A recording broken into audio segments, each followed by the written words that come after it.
பெண் குழந்தைகளின் எதிர்கால நலனுக்காக கடந்த 2015ஆம் ஆண்டு மத்திய அரசு சார்பில் தொடங்கப்பட்டதுதான் செல்வ மகள் சேமிப்பு திட்டம்.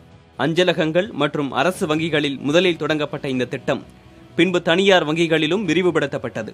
இத்திட்டத்தின் கீழ் 10 வயதுக்கு உட்பட்ட பெண் குழந்தைகளின் பெயரில் பெற்றோர்களோ அல்லது பாதுகாவலர்களோ சேமிப்பு கணக்கு தொடங்கலாம். கையில் பணம் இருக்கும்போது அவ்வப்போது செலுத்தி வருடத்திற்கு 250 ரூபாய் முதல் 1,05,000 ரூபாய் வரை சேமித்து வைத்துக் கொள்ளலாம் என்பதே இந்த திட்டத்தின் சிறப்பம்சம். இப்போ குறைஞ்சது 50 ரூபாய். இப்போ 50 ரூபாங்கிறது காலகட்டத்தில் ஒரு பெரிய தொகைன்னு சொல்ல முடியாது.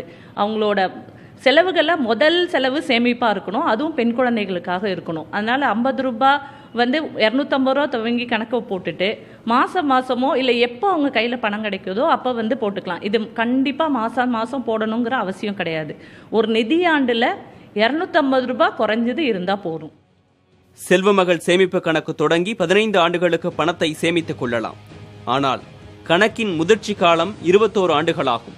அதற்கு முன்பாகவே பணம் தேவைப்படும் பட்சத்தில் அக்குழந்தைக்கு 18 வயது நிறைவடைந்திருந்தால் சேமிப்பில் இருந்து 50 விழுக்காடு பணத்தை மட்டுமே எடுத்துக்கொள்ள முடியும்.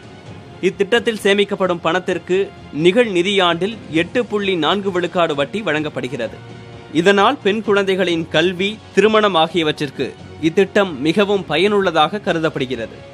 வீட்டில் பணமாவோ நகையாவோ வச்சுருந்தா அது லாஸ் ஆகிறதுக்கு நிறைய சான்சஸ் இருக்குது. இங்கே போட்டால் 100% செக்யூரிட்டி இருக்கும். ப்ளஸ் நமக்கு வேணும்னா குழந்தையோட நம்பிக்கையாக இருக்கலாம். ஹையர் ஸ்டடீஸ்க்கோ கல்யாணத்துக்கோ நம்ம நம்பிக்கையாக இருக்கலாம். இந்த பைசாவை போட்டு வச்சா 100% பாதுகாப்பு இருக்கிறதுனால.